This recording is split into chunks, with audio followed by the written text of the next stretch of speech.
You're listening to the best Phillies sports show in the Northeast on Northeast Streaming Sports. What's up, everybody? It's another Philly sports show with my main man next to me, El Parcero Philly, Yeah. and of course What's going me, on? the Philly sports guy. What's going on, everybody? Lots of stuff to talk about. Starting off, and as you could see from behind me, I would actually, if I had sound bites here, I would do the dun dun dun dun dun dun, but I'm not going to go that route because this is the last night. It's over for the Flyers. The night's their last night, and we can only look towards the future while the rest of the Atlantic Division moves on into the playoffs. What's up, my man? How you doing?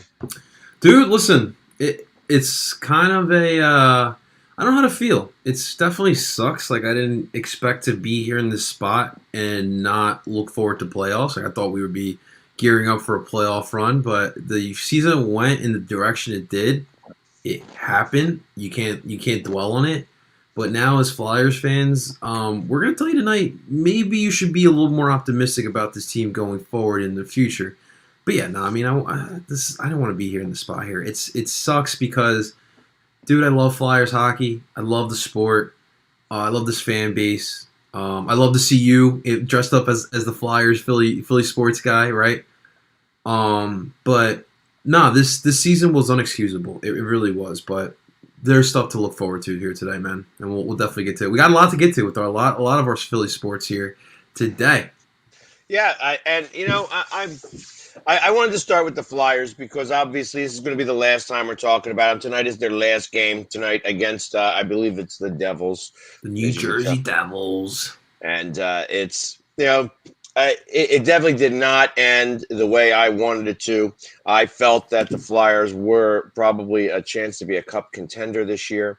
Mm-hmm. And, it seems that, and I'm going to address this maybe with every team a little bit tonight. It seems that when there is the most riding on the season, when we have the most expectations, that Philadelphia teams seem to come up a little small. And, I'm trying to think of the last time there was like tremendous expectations on a team that the team was able to follow through on.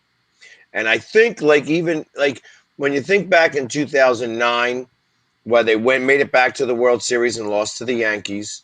And then in 2010, they were expected to go back to the World Series, and they wind up losing in 5 to the Cardinals, who eventually do win the World Series. And I think of Eagles teams that should have, could have, would have, and didn't. It doesn't seem that when we expect the most of our teams, they show up the least.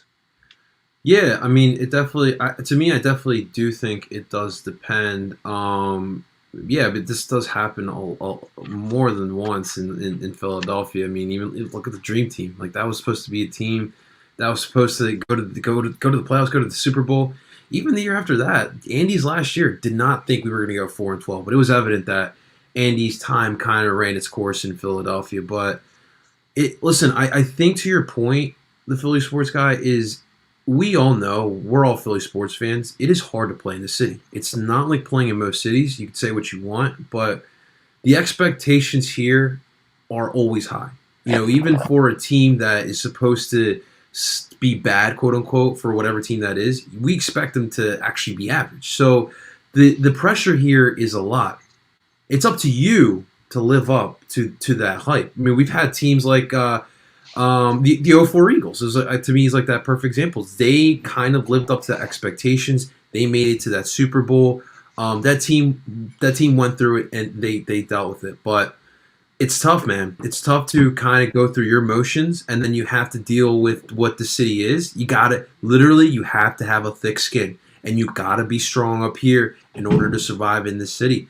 But man, this Flyers team, it's unexcusable. It really is unexcusable. We talk about the issues with this team. Yes, defense was terrible. And no, Matt Niskanen should not be the real reason why we were this freaking bad this year. Yeah, maybe we missed his veteran leadership.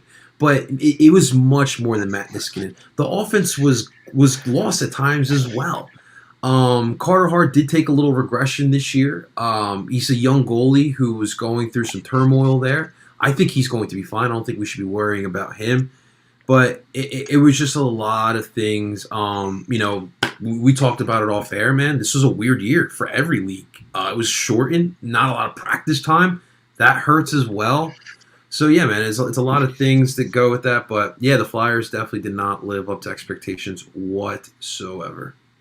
And they weren't the only team in the NHL to do so. And, a team that had a very similar path was the Dallas Stars. And they made it to the Cup last year and are also not going to make the playoffs. And again, got struck with the COVID bug early and just never was able to recover from that. And I think that that's really what it came down to. We remember we started off really strong, and you take out Boston out of our mix, and we were 10-2-2. Ultimately losing 5 to Boston, and made that 10-7. Well, I guess it was 10-5-4. But even then, it's like, so when you only played out of the 20 games that you played, that we were doing pretty well, to not make the playoffs is a little disheartening. Right. There's blame to go all over the place. I mean, first off, the one person I can't blame is Niskanen, because he didn't do anything wrong other than retire. So, I mean, it's not like the big deal. Like, okay, Niskanen was here. He was a turnover machine in the playoffs the year before. So I wasn't the worst thing in the world to see him disappear. And he knew it was time. We knew what he did wrong. And he was like, I think that this game has passed me by. I mean, what is it that veterans say? They usually stay, they stay till they know that they're done, and then they stay for another 2 more years. Right. I don't like to comment on things that I'm not completely familiar with the situation, but I will say I wonder if Niskanen during that offseason was open and clear with the Flyers, like, hey guys, like season's end, right? You lose to the Islanders, like, hey guys, not sure if I'm going to come back next year. I'm not feeling it. That series against the Islanders really did a lot to me. Might not be feeling it. I really wonder if those conversations were happening, because to think that you replace Niskanen with Gustafsson, come on, seriously? Wow, that he didn't replace with Gustafsson. I mean, that was. But if they should have done better, and they didn't. And if Gustafsson was the best of the bad bunch, then bad, man, that was horrible. That was really ridiculously horrible. That's my point. Like, I don't know what went down, but I would hope that Niskanen, the professional he is, was kind of open and clear with the Flyers after the season was over, kind of where his head was at, because they really didn't prepare for Niskanen's retirement whatsoever. So I really don't want to believe that Niskanen wasn't open with the Flyers, but it just feels weird that they didn't find his replacement right away. But it is what it is. They went through the season. They trotted out Gus. They tried Ghost. How many times did we see Ghost out there? Nate Prosser. Oh my God! I hope I never see him back there again, man. You may never see him I hope back not, there again. Man. Oh my God. I mean, it was. I understand that it was horrible. I mean, the defense was just straight out bad. And ultimately, it was just, you wondered what, like, the team looked old. The old people looked old. The young people looked inexperienced. The defense looked bad. The special teams was horrible. And then the goalie became human, and that's what all happened. You put that all together and you have a season like we did this season, where we just didn't live up to our expectations. And what happens now? What happens now? Like, I am, as funny as this sounds, I am super excited for Seattle to start picking through some of our roster. I am hoping that they take Voracek in the worst way. I'm hoping that they do. I don't think that they will. I think that they're smarter than that, actually. I think that we're going to be stuck with Voracek for another 3 years. Unless we're able to trade him because one of these teams has to make the salary cap. They have to, they have to spend a certain amount of money, and Voracek would be the answer to that. Right, But right. So just real quick, I'm watching. I have the Flyers game on here right now. I'm doing a little pregame. Just a quick shout out. Brian Elliott's playing his 500th game tonight in the NHL. Elliott might be playing his last game as a Flyer. We'll see what happens there. But still, I mean, much respect to the Moose, man. 500 games in this league is nothing to just be like, oh, it's no big deal. Like, nah, this is a pretty big deal at that position. So shouts to the Moose. But that to the goaltending, there's some question marks. What I want to ask you, where are you at with Carter here? Carter's the future. Yeah, Right. there's no doubt in my mind. I agree. That every goalie goes through this little regression, and ultimately it came this year. And you know what? Maybe it's best that it did come this year. With the midst of everything else, he looked human. And I'm okay with him looking human this year because the rest of the team looked just awful. Right. So human actually made the team look better in some cases. He gave up some bad goals. I understand. You know what I mean? It's frustrating when you see that. I'm sure there's more than a couple he wanted to get back. But he is going to be the goalie of the future. And I believe the Flyers have learned their lesson from getting rid of goalies a little too soon. Right. So the other question is, what do we do behind him? Like, do we re-sign Elliott? Do we go somewhere else? What would you like to see as the backup situation here for Carter? I mean, Elliott is playing his 500th game. He is a serviceable backup. If he wants to play, he could play. Lions, Eddie's saying Lion. No, I'm not a Lion fan. I never was a Lion fan. I don't need to see him up here. I don't think that he deserves to be up here. He's not. He's definitely not an NHL goalie. He's an AHL lifer. I know they have another goalie down there who's also really young. It's a Russian kid, right? Yeah, I wouldn't mind seeing him come up here. The problem with that is that you start to have a competition, which may not necessarily be a bad thing, and then may be used for trade bait later. That becomes a weird setup on how do you do that? You can't do a 1 and 1A. So I'm not exactly sure. My thought is that Carter Hart is going to be the future moving forward, and at least for one more season, I need to see it like that and see how the defense prepares him. I want to see him in about 55 to 60 games, and then realistically, the other 25 games can be done by just about anybody. Right. I personally, when it comes to that position, would like to see them maybe go with someone who has experience. I want someone who's played in this league already. Maybe someone who maybe a little bit more of a developmental project, someone cheap. You come in here, you tell him right off the bat, listen, we have Carter Hart. He's our future. We're investing everything into him, but we see something in you. You can be a backup here, and best case scenario, you get pushed on to another team. I don't want any projects. No, projects are bad. Projects are bad in the goalie position, especially when you have a starting goaltender. You want a veteran backup. I believe Quick is out of this is the last year of his contract. And I'm sure that he's going to get picked up by one of these other teams. So maybe because I think his price tag might be a little too much. But there are a number of different goaltenders out there that are aged goaltenders that would do really well. If not else, then you stay with Elliott. You know what I mean?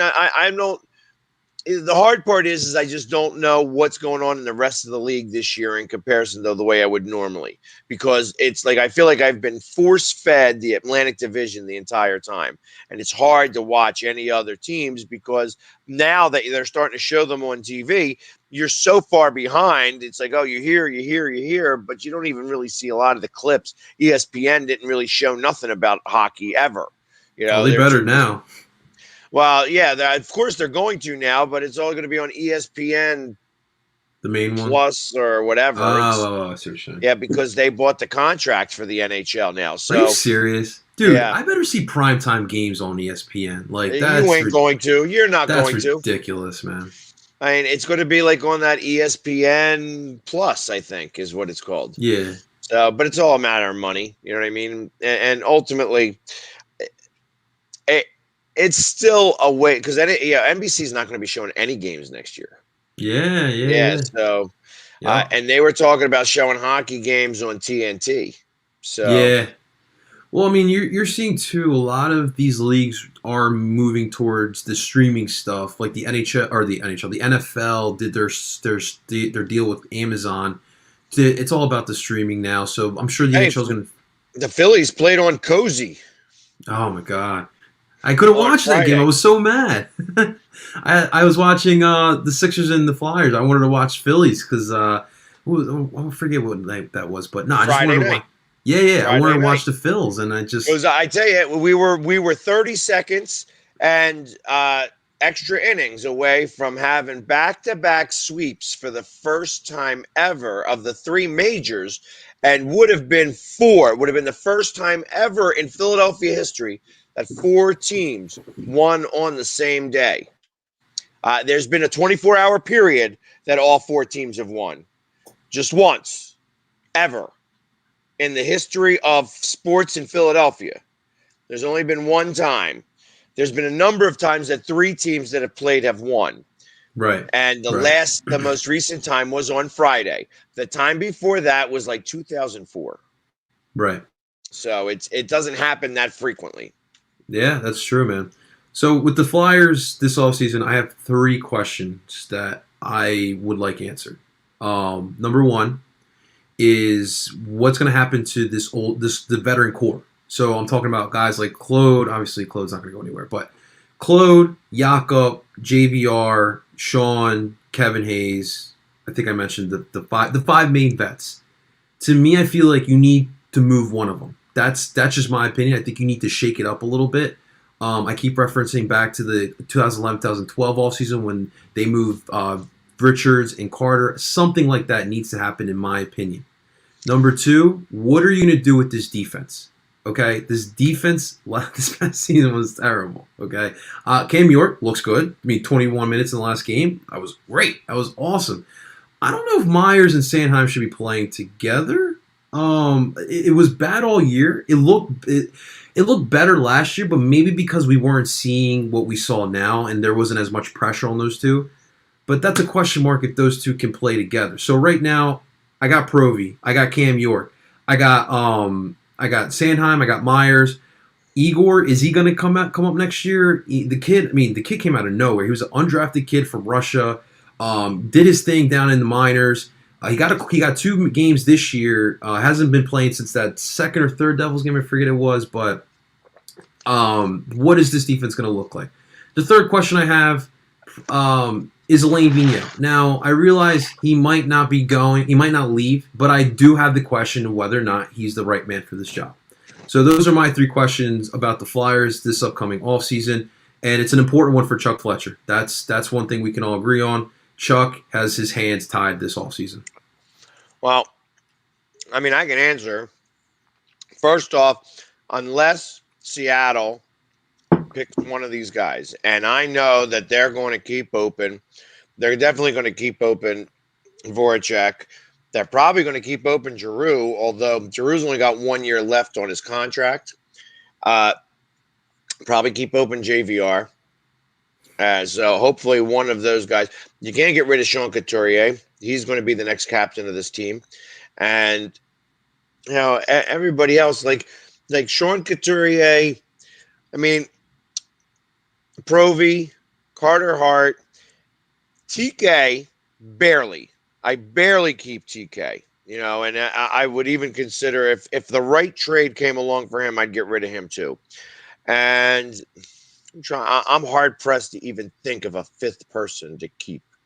Because the truth of the matter is that Hayes underperformed his contract this year. He overperformed last year, underperformed this year. Just right now.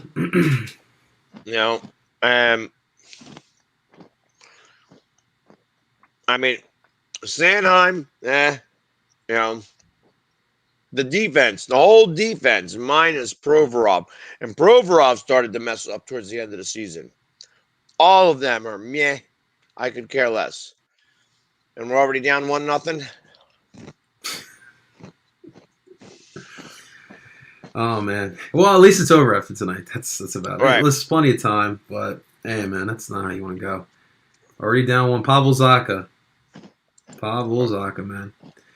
Yeah, it's frustrating, man. And it's funny because so you know me when I Brigantine Beach.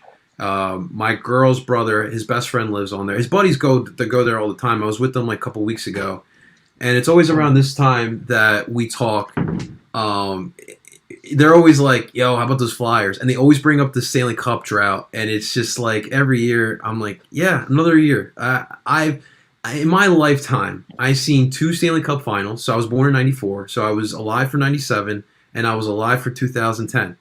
But I never experienced what the older generation, the Broad Street Bully days experience. Like I wasn't there for those times, so I don't know what that's like, right? And it's just like I want my generation, the generation after me, to enjoy Flyers hockey. Please, Flyers hockey, be good again, please. Well, I think we're still having the same problem. Comcast owns this team, and that's the problem. They made it a corporate entity, and Chuck Fletcher stinks straight out. The guy who's still calling most of the shots is Paul Holmgren, and he does not know how to win. He does not know how to win. He's never been able to win it. And never been able to win a championship on any level in any division, not in the WHA, not in the NHL as a player, not in the NHL as a coach, not in the NHL as an assistant GM, not in the NHL as a general manager, not as an NHL as a president. This guy does not know how to win. And all he's done is mess up this franchise. I am tired of Paul Holmgren. Until this team gets rid of him 100%. Unfortunately, and I don't wish this to anybody, but unfortunately, I'm sure he's going to be here until he is 6 feet under. So I wish that he would just retire and go off into the sunset, and that's it. You know what I mean? And then get rid of Fletcher, get somebody in here who knows knows hockey well. Like I'm tired. Like Lou Lamoriello went from the Devils, went somewhere else, and now they're doing great. You know what I mean? You had Steve Yzerman. He went to Tampa Bay, got them ready for a cup. Actually, they wound up winning the cup this year. He's going to Detroit. He's revamping that whole team. Detroit's going to win a cup faster than we are. And that says something because you want to know why? Because that guy, he was a number 19, mind you. And I tell you, I'm not a big fan of the Detroit Red Wings. Hockey Town was always like to me because I'm like, why is that Hockey Town? But that guy knew how to play. He knew how to be a captain of a team, and they wound up winning that Stanley Cup. It was the one caveat that I took out of that was that I was always a big fan of Steve Yzerman. First off, he wore my number 19. You know what I mean? And he was just always he was just the quintessential player. I wish that we had somebody like him on the Flyers now, because I think that the quiet captain right now bothers me. I think that you need somebody who can set this team right, who can actually start to force issues to happen. And we don't have that. Bobby Clark, although he was quiet in the media, was very loud and boisterous in the locker rooms. And that made things a big deal. You know what I mean? Right. and he was able to run that team, and then they had the right coach in place, you know. Ed Sheeran, Ed Sheeran was Fred Sheeran. I mean, it was an amazing coach. Yeah. And he was like a Vince Lombardi type. Yeah. He is very kind of soft spoken, but spoke in those, those manner. Like he had those Sheroisms. You know what I mean? I mean, Yeah. Christ, you still hear about it. Everything. One of the things he says, "Win today and walk together forever." And that's literally, we're still watching them walk because that was the last time anybody walked in hockey for Flyers. So, it's time. It's definitely time. And the problem is that as long as Comcast is owning this team, it's going to be. That's what I think. Yeah. So, reason why I'm telling everyone to be optimistic is because this young core that's in the pipeline right now is pretty darn good. Cam York and Wade Allison are here right now. Wade Allison looks like he belongs, and Cam looks like he can hold his own as well. So those two guys are already giving you some promise there. You still got Tyson Forrester. You got Bobby Brink. Zay Wisdom's going to take him some time, but I'm really excited about him. I mentioned Igor Zamula, the defender, as well. Philly sports guy, we forgot about Morgan Frost. Unfortunately, he got hit by the injury bug this year, but dude, he was supposed to be what Joel Farabee kind of was half of this season. The future is bright for this Flyers team. You make a couple good moves, you sign a good free agent, and you're talking about you're competing again next year. But you gotta do the right moves. We didn't talk about the assistants. I do think the assistants definitely need to go. I think you need to reshake that up with if you're going to keep Vigneault here. But yeah, we'll see what this team can look like with a full off season, normal practicing, all that good stuff. So we'll see. We will see. And let's go right on to the next one, shall we? I'm going to change up my green screen here. Let's stick with the bad news. The Phillies. I tell you, I found it very, very, very interesting. I watched that game on Saturday. And after not being able to watch the game on Friday, actually, I did watch the game on my phone where I was, and it was amazing. Yeah, that they were hitting the ball and stuff like that, and then to come out of the gate in game 2 and hit the ball, do their thing, get those runs early. Nearest, man, nearest. I'll tell you what, it was near for us. He was one strike away, twice. 5 pitches, he was one strike away. Did he blow it 3 times? Did I hear that right? Huh? He blew 3 times? Three times to save the game? Is that what I heard? No. The Phillies, as a team, blew 3 saves in one game. I see it right here. 3 saves in one game. So, Sandoval loves them high and away. Loves them high and away. Can't lay off. Let's hit it right down the middle. The look on JT Realmuto's face afterwards said it all. Excuse me. Said it all. It was just like he's like, what the hell was that pitch? Like you could just tell he was just, because he got all of it. You knew he went up there for one reason, to tie the game. He went up there to tie the game, and that was that. Yeah, man, it's rough. Naris to me is a setup guy. I think we're gonna give Archie Bradley a chance when he gets back to get that closing job. Someone mentioned to me, like, Brandon Kinsler was a closer for the Marlins last year. Like, why don't we give him an opportunity to try to close as well? But something about throwing Hector Neris every save. Now he's been better this year than he was last year. We still have a lot of baseball to be played, right? So it's like it's literally the definition of insanity. You're doing the same things, hoping for something different, and it's just you're just literally just not getting it, man. To me, the pitching, it's just been. I'm thinking it could be better. Flat out, I think it could be better. I mean, we can talk about Aaron Nola's performance on Sunday. He didn't look sharp. He goes like 4 or 5 innings. He allows like 6 runs or 5 runs, whatever it was. He just doesn't look sharp. And it's like, Aaron, every time you're in Atlanta, you just do not know how to pitch down there. And he doesn't seem like a guy that gets rattled either. Like, I can't explain what it is when it comes to Atlanta, man. But the thing is that this team has 3 good pitchers. Like, I think Nola is good. I think Zach Wheeler is good. I think Zach Eflin is good. But you don't have an ace, and that is a problem right now. Right. I agree. Nola is like a number 2. A good 2. He's a good 2. And yeah, Wheeler's like a number 2. Eflin is a 3. You know what I mean? I feel like that he's right where he's supposed to be. And then we got Double V. I can't even kill him right now, to be honest with you. Every time at least he's pitching a little bit better, but every time we see the Double V, we never see a W. Yeah, man. It's literally like that. It's imagine if we had an ace. Absolutely a shame. Imagine we had Jake DeGrom here.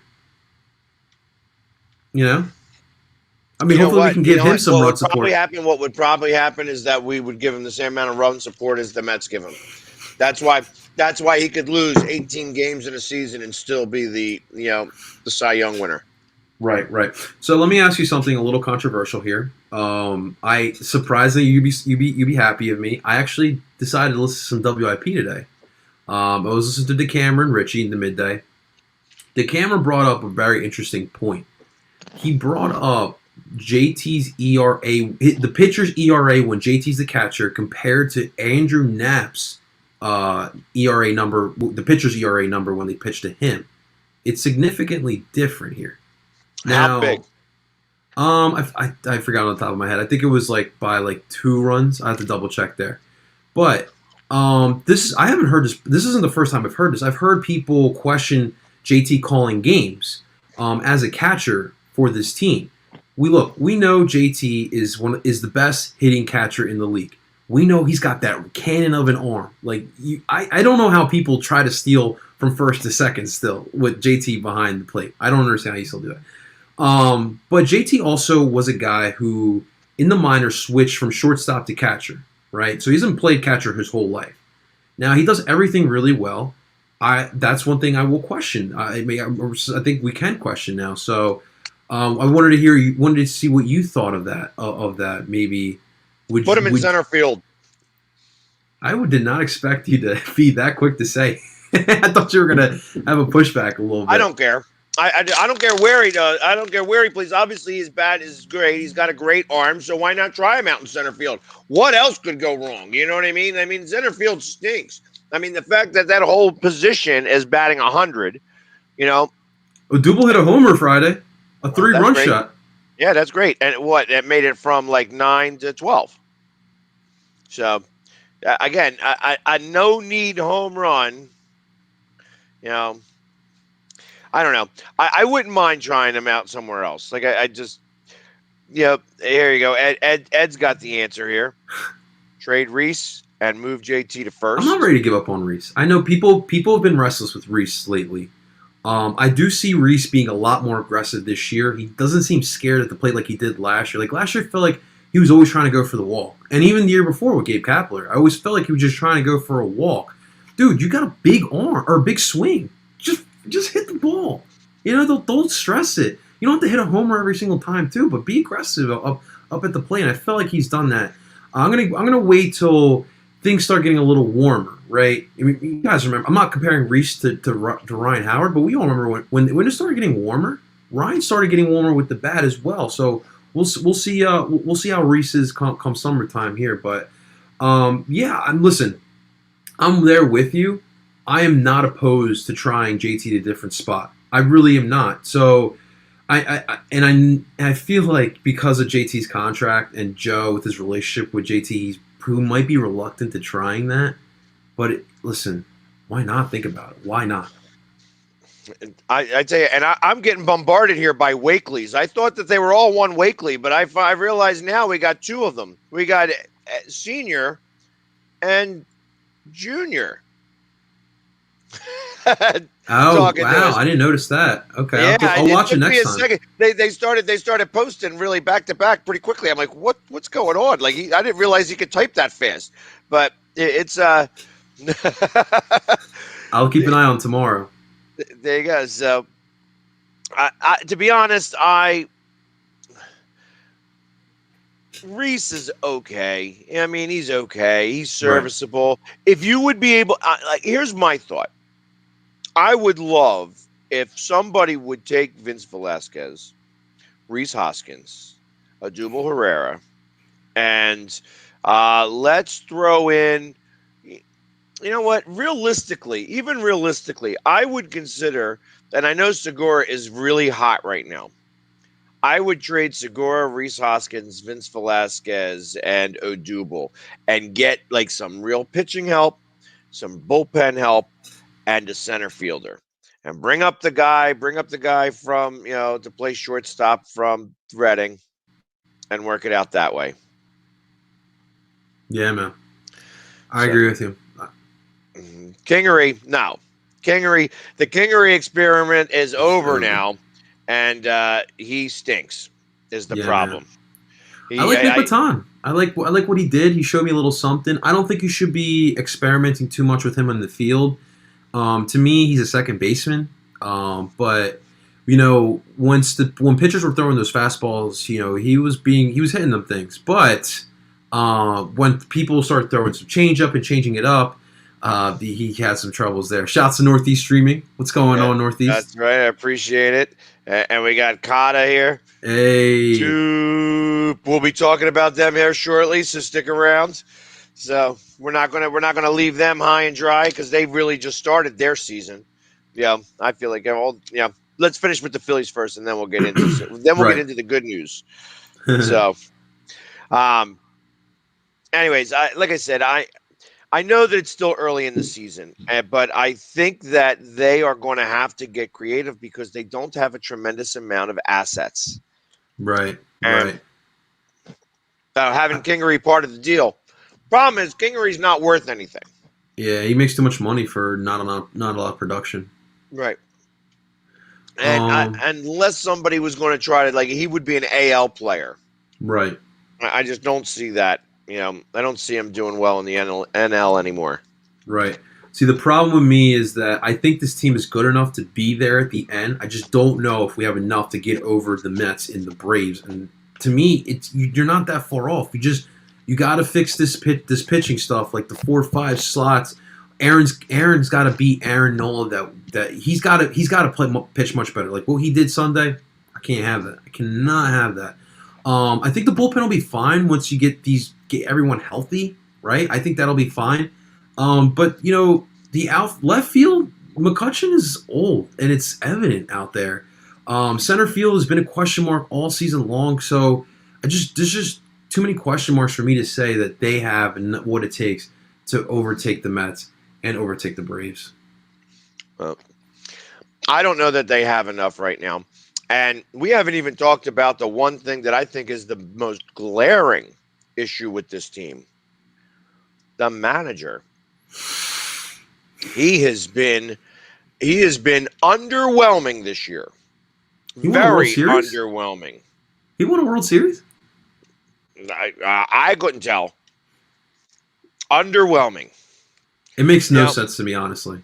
Having problems with the lineup card, forgetting when to go. Oh, I already went out here once. I can't go out here again. Have nobody even warming up. Problem. It makes me wonder where his head's at, because right now I feel like it's up his ass. And I'm tired of hearing him saying, "Yeah, that's on me. That's on me. Yeah, that's my fault." I don't want to hear that it's your fault.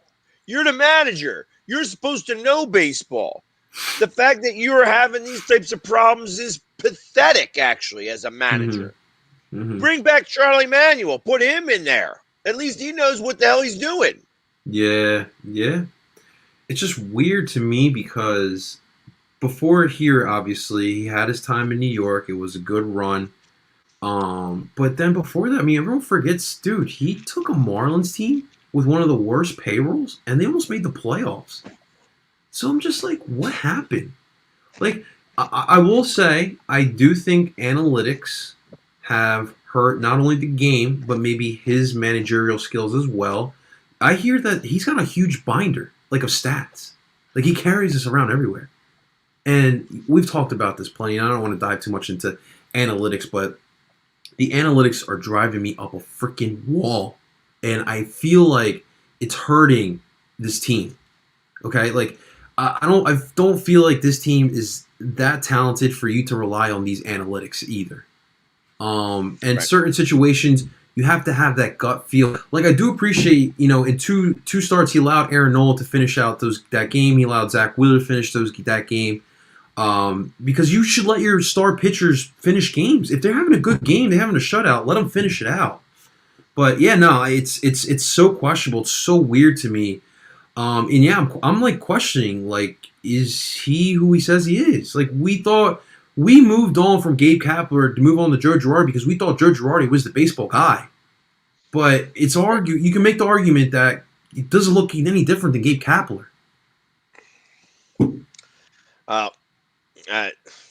It's such a ridiculous thing to think that we are comparing him to Dave Kapler.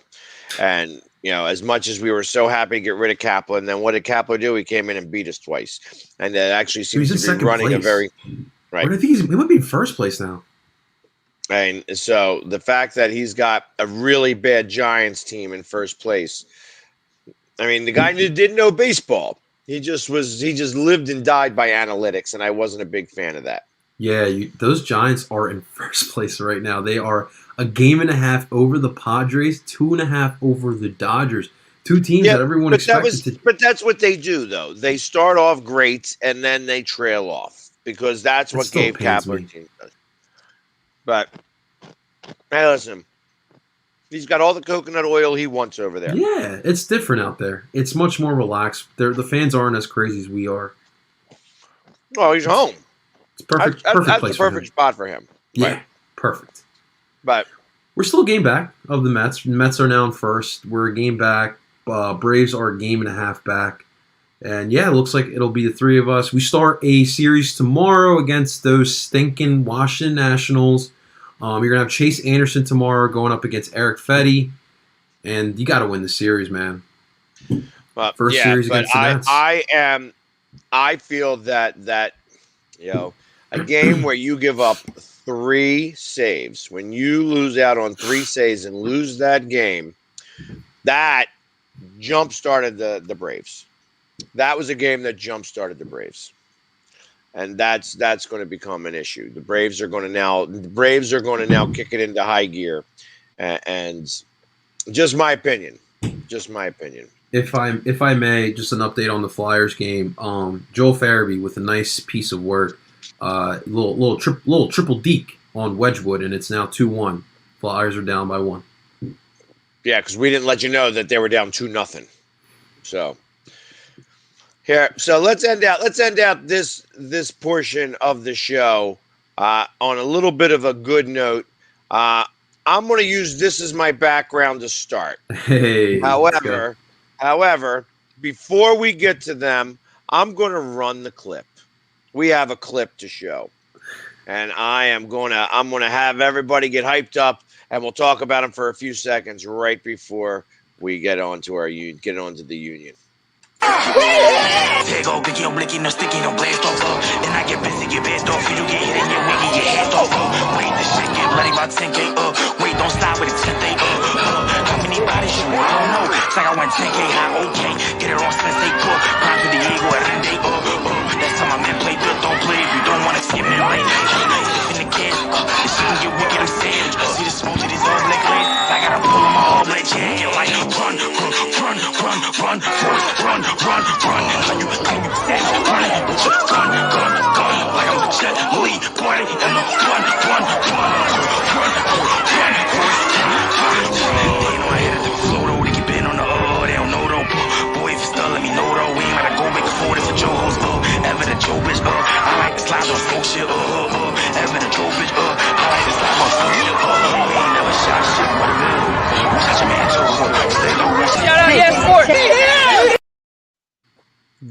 that was a clip from our Philadelphia Phantoms, That was awesome. the professional female football team. You heard me talk about them before. They won last week 49-0. Or I'm sorry, 42-0. And they started this season off strong. And I wanted to show that clip because, football is here. Football is here already. And the women started off this season hot. Might be something to go check out. Yeah, absolutely, man. I'm here for the women's football. So I figured we got to give them a little bit of play. 100%. Like I said, it was a cool video that I was able to see, and I just wanted to show them some love. Cool. But Absolutely. anyways, let's go with our Philadelphia Union. Big win this Saturday against the Chicago Fire? Chicago Fire, FC, yep, football club, Chicago Fire. For Jimmy Boy, our coach, he returns back to his club that pretty much made his MLS career. I think he played like 6 seasons in Chicago. He was part of like some of their best teams. They won. That's when Chicago was the Chicago Fire. But it's for him, it's always special going back there. He still has holds a piece of his heart. Like he still has an appreciation for Chicago. But no, this was a game, we talked about it. The Union had the win. To me, there was no excuses. You got to get the 3 points. You started the MLS season off slow. It's okay because we had Champions League, but 1.3 matches, not okay. They get the 3 points. It was big. Chicago's a team that has some talent. They're just not mentally strong. All 4 of their games, they just didn't finish the job. And there was the same thing against the Union. The times they looked like they were giving us some danger. They were creeping on us. They had some opportunities, but the Union took it to them, and they played Union soccer, that physical, high press style soccer. Chicago dominating possession, but that's what the Union want. They want you to dominate possession. That way, they can pressure you and put you in those tough situations so they can steal the ball and get that counterattack going. That's how they kill you, and that's what they did. In the second half, they scored both those goals. It was Jamiro Monteiro crossed it in, and Corey Burke found the ball right in the box, and he nailed it in. He gets another goal. He's been known to kill the Chicago Fire.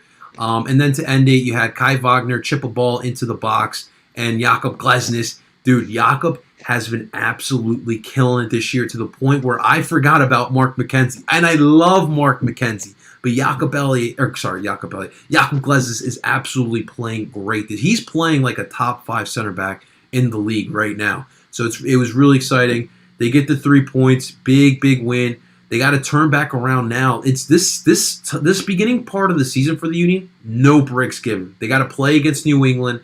We all remember what happened last year. Our season ended at Subaru Park against New England in the playoffs. So you get your revenge this Wednesday. I'm so pumped up. I want to take it to New England, man. I really do.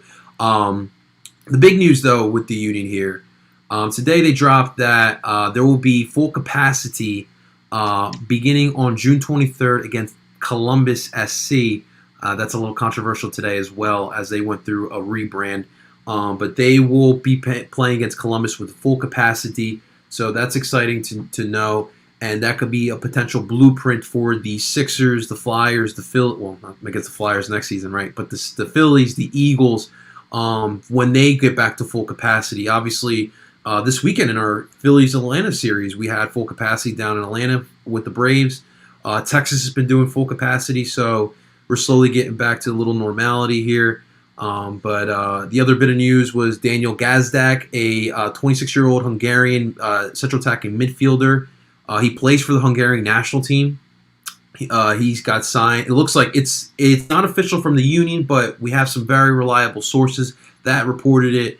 And it looks like the Union are going to buy him for close to $2 million, $1.82 million. So if you know anything about MLS, that's a pretty good deal. That's a star type of player in the MLS. It's kind of what they're making. So we'll see. I don't really know much about him. All I know is he's a guy who likes to put the ball in net, and that's kind of what we want here in Philadelphia. So I think it'll work out really well. So a lot with the Union right now. Daniel Gasdak's definitely exciting. We talked about it. I don't want to look too ahead to Club America in August because we still have 3 months away till that big match. But you got to think about this summer. we have a chance to make a run at this tournament here. And listen, Club America is a tough team, but this isn't the best version of Club America. So you get some pieces in here, one more piece here in the summer, dude. I like our chances against them. So good things going on with the boys in blue. So I have a question for you. Fire away. They have not scored a goal in the first half at all this season.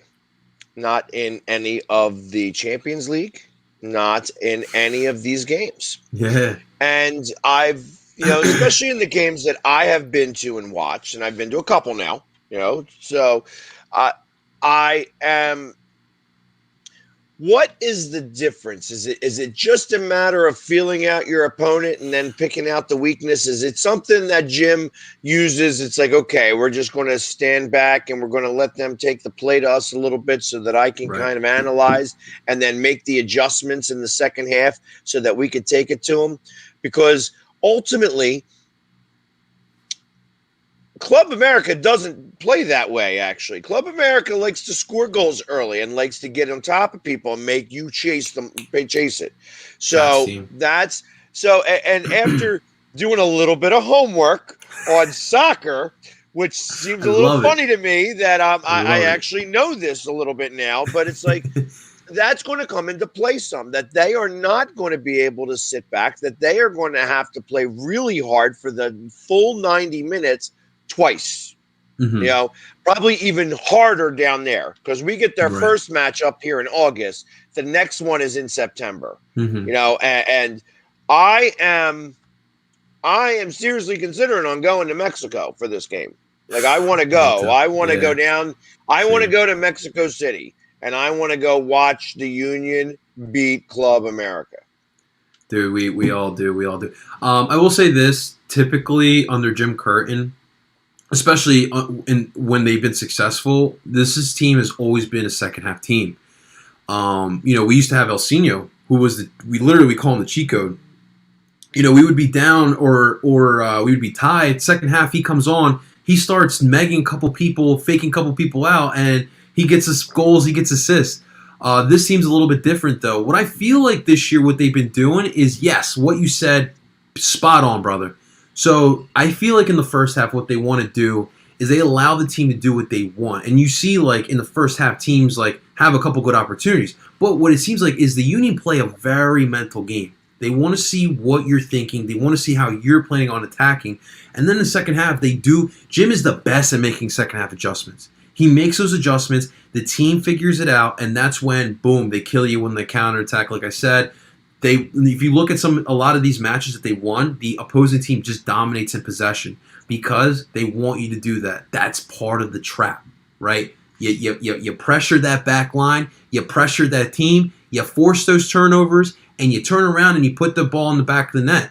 When we beat Atlanta, what was happening, we were getting behind their back line. So we get the ball, boom, someone is already making the run, and we're getting behind the back line. You saw the Casper goal is like perfect. Casper go on a breakaway. He finds Anthony Fontana trailing back, finds a wide open Fontana, and he puts it back in the net. So this team is a lot of fun. And if you listen, I grew up in Philadelphia. We love defense. You talk about those Jim Johnson defenses, even the Flyers all those years. The Sixers right now, we love good defense. The Union played really good defense. They really play really good defense.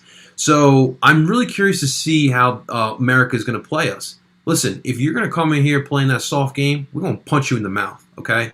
I know it's soccer, but we'll punch you in that mouth, okay? So they need to come here and play that big boy soccer. And I know they can do that, but they're a little bit of a finesse team. They got this Argentinian manager, Solari, and you can't. Jim is going to bring Philadelphia to Mexico. It's going to be awesome. It's going to be awesome, dude. I'm excited for it. But like I says, I know what it is that we're dealing with down there.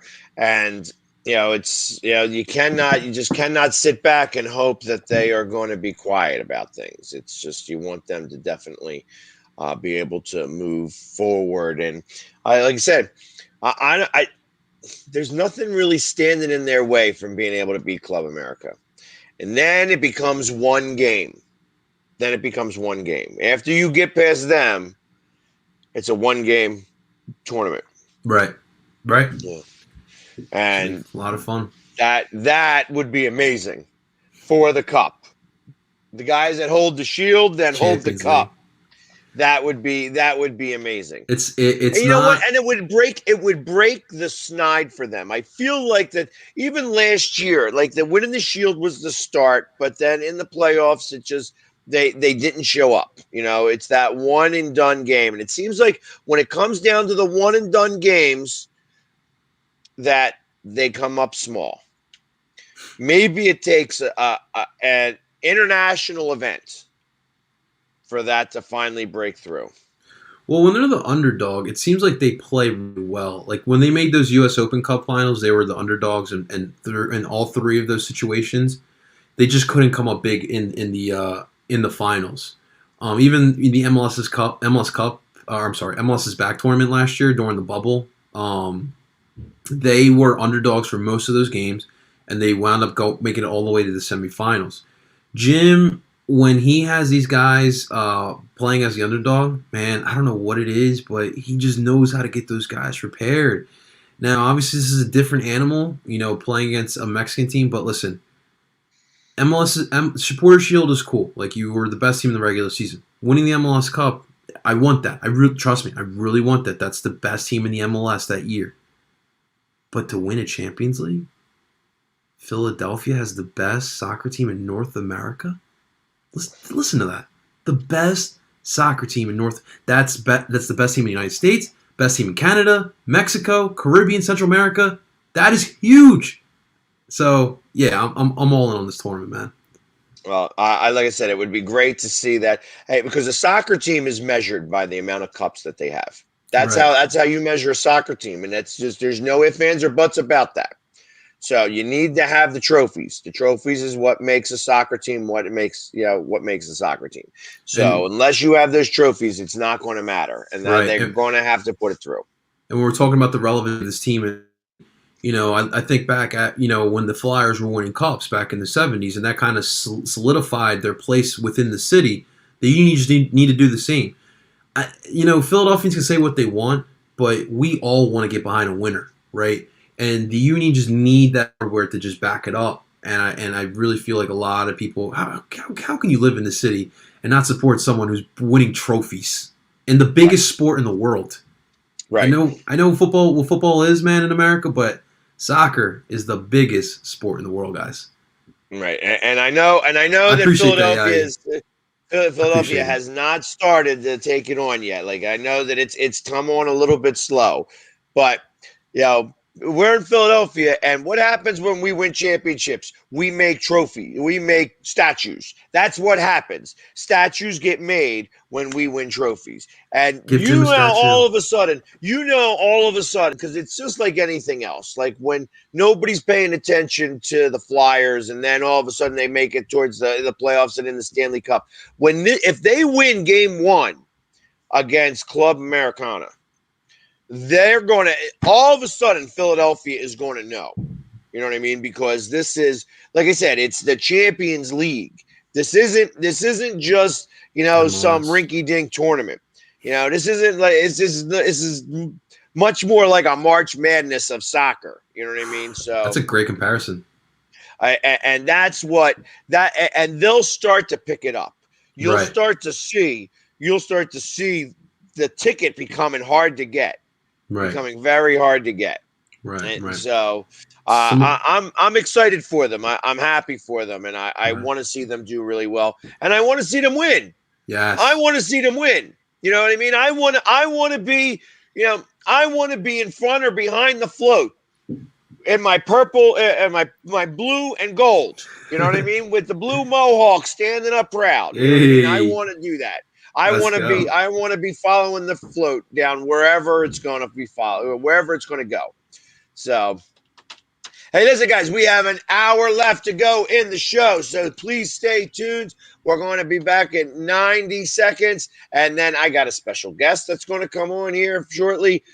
He's special just because he's from a different city, and we're going to start talking about because the schedule comes out here in the NFL just on Wednesday. So stay tuned. Like I said, another 90 seconds, and then we will be back.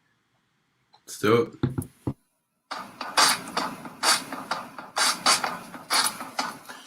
You're listening to Northeast Streaming Sports.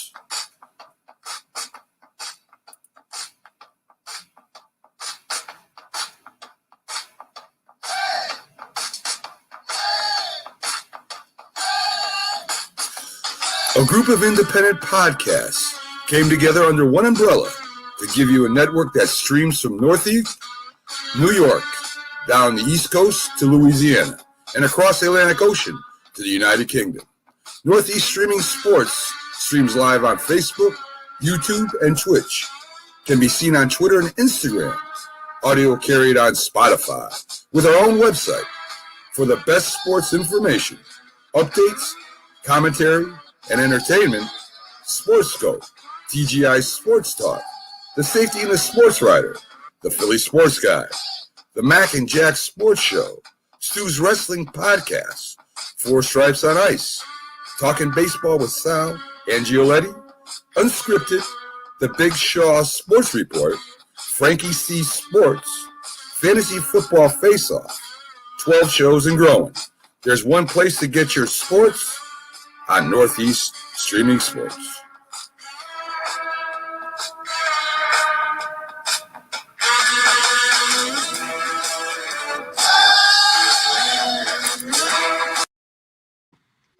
Hey, and we're back.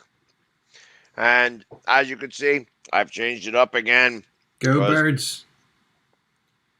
Because we have the schedule going to be coming out here very, very soon. You scared me. I thought you had it. I was like, whoa. What do you know that I don't? Nothing yet. I heard it was leaked. But so wait. Hold on. Can we first, before we get into it, can we just talk about the Giants? Right? Did you see their tweet? Mm-mm. Oh no, I did not see their tweet.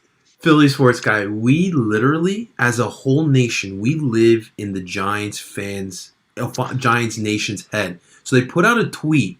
They said, would you want to play Philadelphia week 1? They put that out in the social media site. Like, do they want to play Philly week 1? I would love for them to do so. I would love for them to do so. Let's get back to that in a minute. But I do have a guest that's going to come on with us. He's a super fan from Jacksonville. He goes by the Jax Man, and he's coming on. What's up, my man? How you doing, brother? Hey, what's up, guys? Can y'all hear me okay? Yes, Perfect, we brother. can. No echo? Okay. No echo as of yet. Cool. So Yeah, welcome on the show.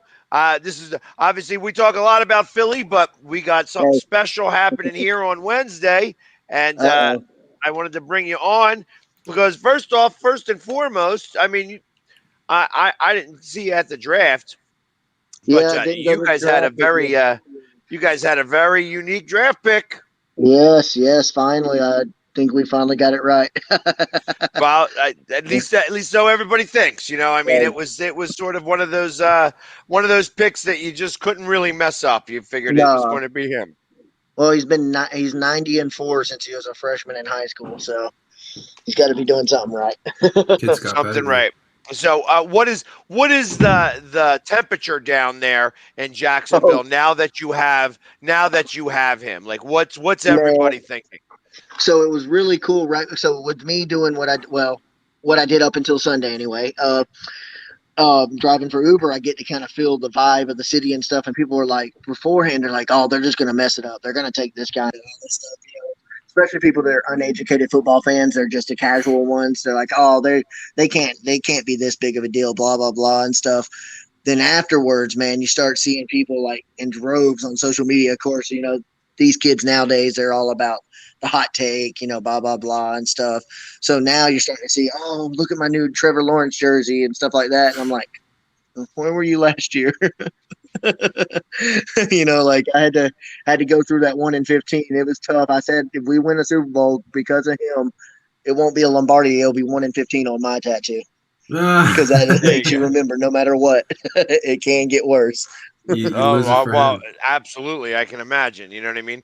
And of course, he made news. He made news in a lot of different, so I play in different worlds. So I'm a sports guy, but I'm also like a guy who follows the cryptocurrencies and such like that. And here it is. He's taken his whole signing bonus in Dogecoin, Ethereum, and Bitcoin, and that made news in the cryptocurrency world, and so it's like he's making news all over the place. It's not just for football. What I love about him is he is, I mean, he is what do you call it? Like on and off the field, a great guy. Like before the draft, he had a wedding registry where all they did was put like a $300 toaster on it. We donated like over 20,000 as Jag fans to it. He takes and donates the excess besides the toaster to the to local charities and stuff, and then donated to Jacksonville charities. And this is 3 weeks before he was drafted. So it's one of those things where hold on, I'm trying to get this camera right. It's one of those things where it's kind of a match made in heaven. Like, thank you for the Jets, for beating the Eagle, or not the Eagles, sorry, the Rams. So if they would not have beat the Rams, we would not have this chance. We would be picking between Fields or Wilson, and we probably wouldn't got the coach we got neither. So Urban Meyer was he's got an 800 win percentage, for a reason.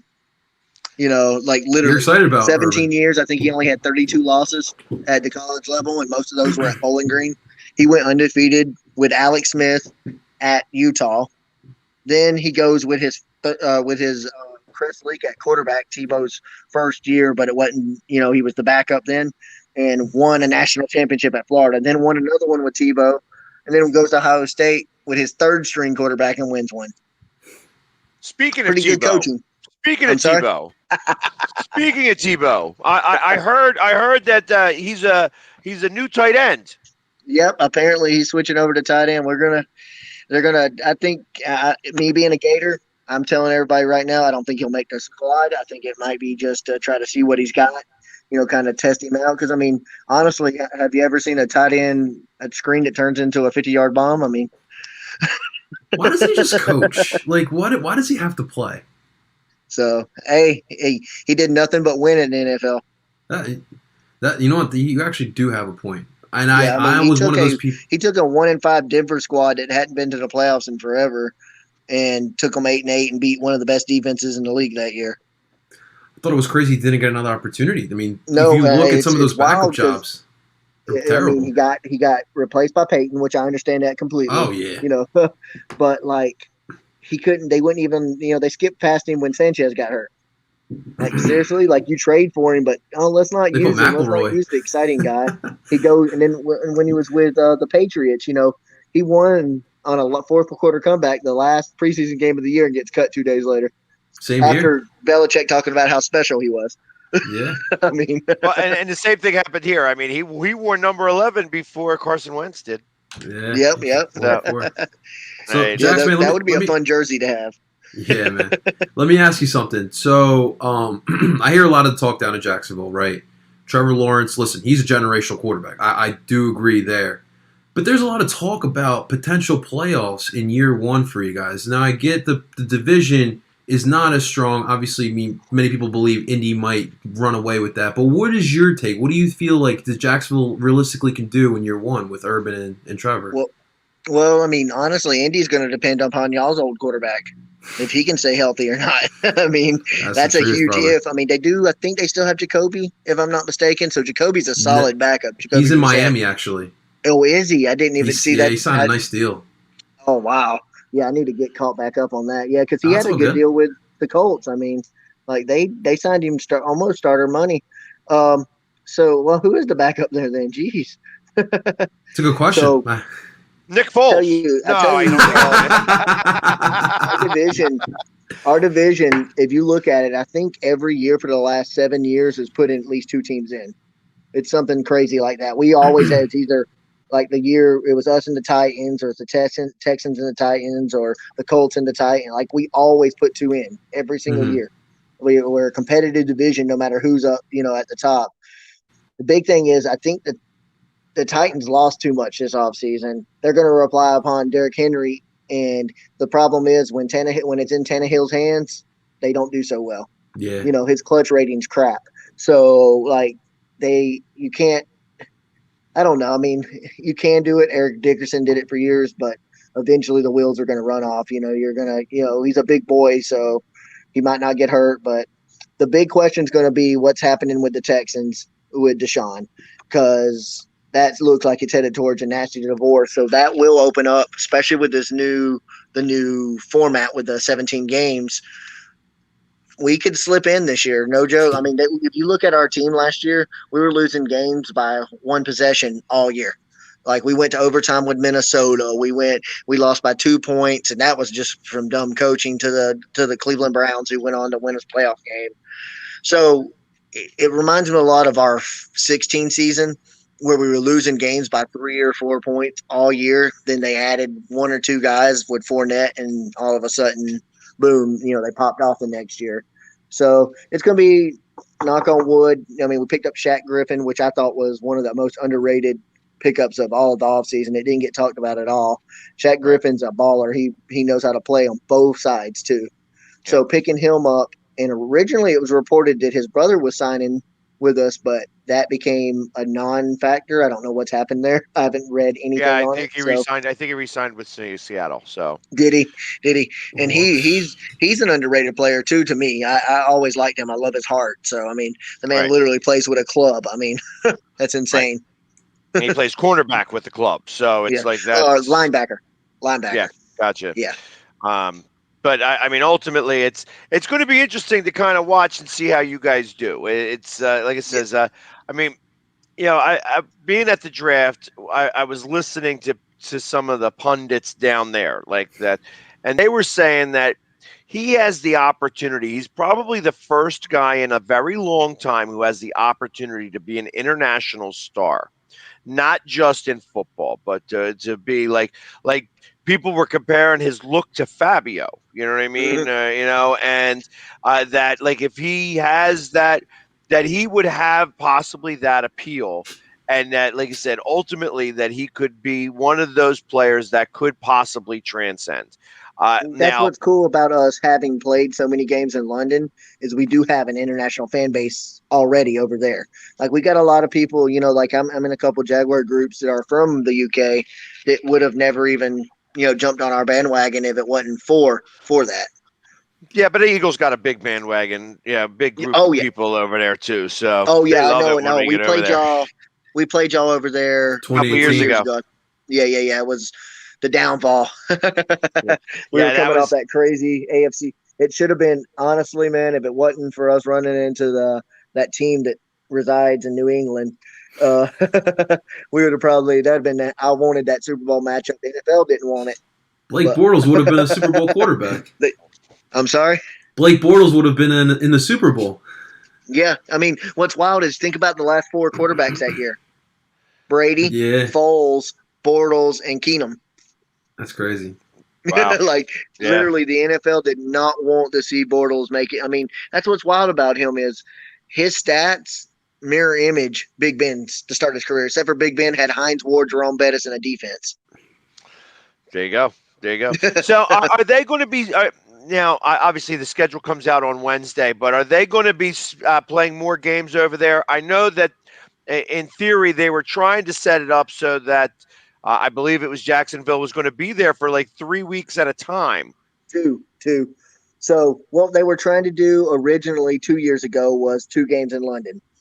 I don't know if that's going to happen now because of everything going on with Trevor, but we have an extra home game now. So, and it's against the Falcons, and a lot of people think we're going to play the Falcons over there.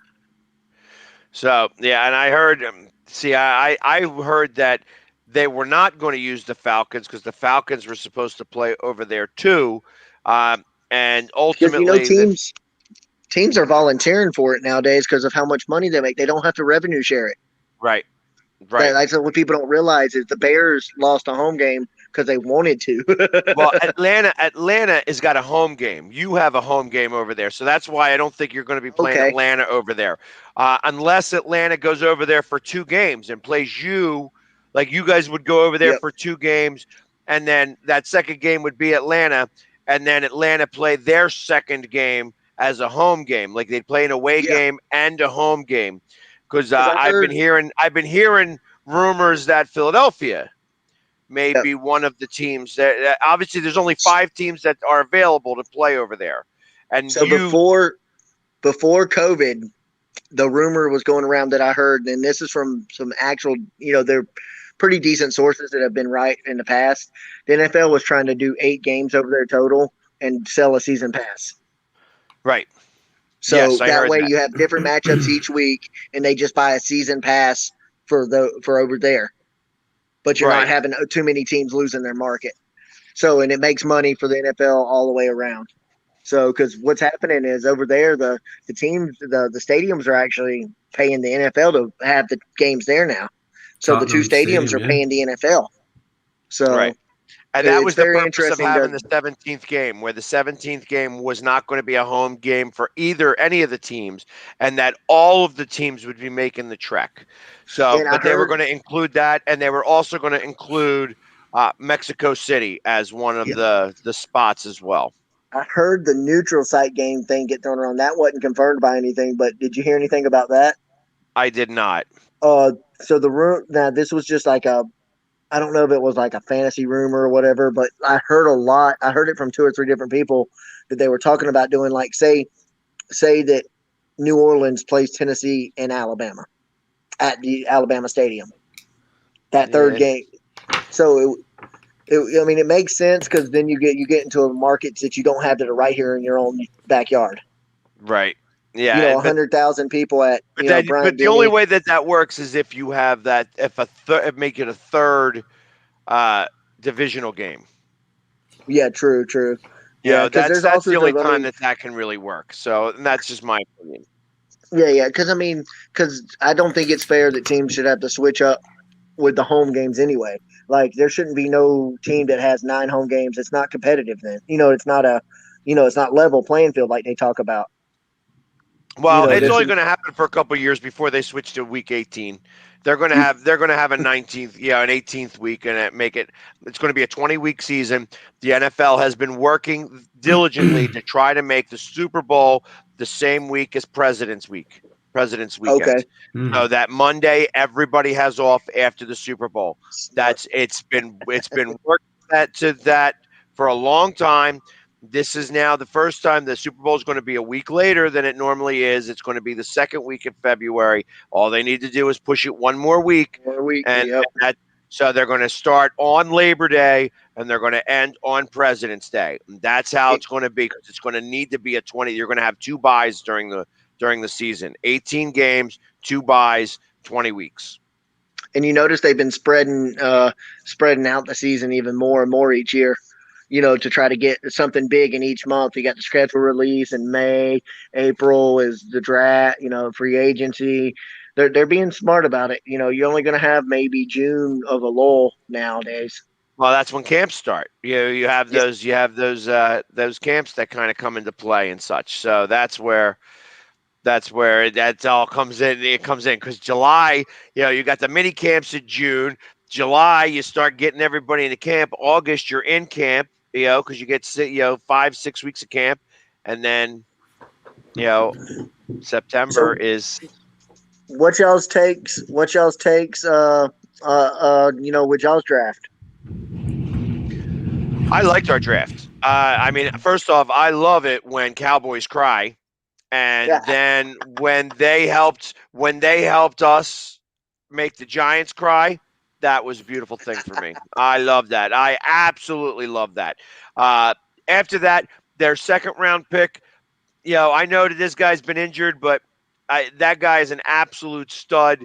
I like it when you get offensive linemen. When you can get a big guy that knows how to move and knows how to push people around, I want that guy. They don't make many of them, and the bigger they are and the way that they're able to move around, that's what I like. So I'm really big in those two. Landon Dickerson from Alabama. Oh yeah. Did you hear we got the starting linebacker from Moses from Bama undrafted? Whew. Got you. Yeah, because he was coming off an ACL. He played last year. He's a captain for a Nick Saban team, and he went undrafted. Yep. He was supposed to be a Crazy. top 15 pick last year. Yeah, like Good. the way too early drafts had him going like 13. Right. we got him undrafted, so he's going starting his career on the non-football injury reserve list, but he's undrafted. So There you go. Take a flyer on that for sure. So, real quick, just as I want to close up, because we got to get moving on here. But I appreciate you coming on here. What is your thoughts on how Jacksonville does this year? What is your without seeing the schedule, obviously until Wednesday? What is your thoughts on the record that the Jacksonville Jaguars have in 2021? Well, our opponents are tough, so I know that much. We play at LA, at New York, and at Seattle, at New England. I mean, so honestly, just eight wins will put me happy. I know that's not 500, but I think we have the chance. I think adding Urban Meyer by itself added 4 wins to 5 wins to a 1-win team by itself. Okay. Well, that's pretty lofty. If you go from 1 to 8, and listen, that would be a tremendously big step, and it would really show like that Trevor is the real deal, because obviously you're giving 4 wins to Urban Meyer, and then a couple wins to Trevor. You know what I mean? And who knows? Maybe 1 or 2 wins by Tebow, and then you got 9 wins. 9 wins is. Put him in 7 the teams quarter, making baby. it to the playoffs now. 7 teams making it to the playoffs. So you could very well be in there. It's not the most craziest thing in the world to hear worst to first again, or from it happens all 1 the to time 15 in the playoffs. So it wouldn't be a surprise at all. So Jackson, shouts to Duval County, man. Duval and Cowboys. You got to teach all those kids. You got to teach all those kids that now got the Trevor Lawrence jersey exactly. I got to teach them it, baby. That's pretty cool. I'm trying to build that next generation. We only got about 3 generations of fans, so we're only 26 years old. I'm trying to build them up. Yeah, I remember when Brunell was there. I was rooting for you guys when Brunell was there. So Jimmy Smith, Keenan McCardell, probably the best wide receiver not in the Hall of Fame.